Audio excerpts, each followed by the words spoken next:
Aviation officials from France are trying to retrieve data from the black boxes that were heavily damaged in Sunday's Ethiopia Airlines disaster. This as the crash site is providing new clues. Here's Chris Van Cleve. Sources now tell CBS News investigators at the crash scene in Ethiopia recovered the Boeing 737 MAX's jackscrew, which helps raise or lower the nose. It was set to dive.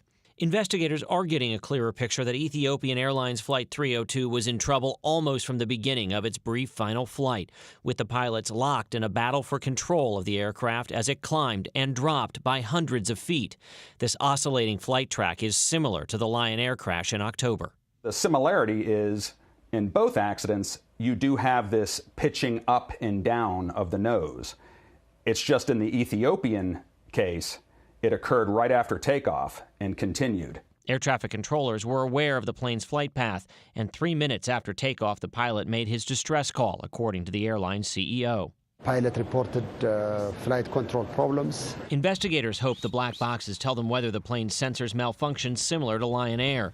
That could explain data showing the plane was flying unusually fast after taking off.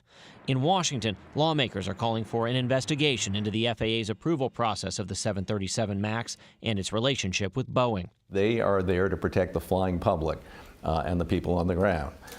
They're not there to protect any company or any airline or anybody else, and I'm going to be scrutinizing to make sure that there wasn't any undue influence. The FAA stands behind the process, which relies heavily on Boeing. Chris Van Cleve, CBS News, Washington.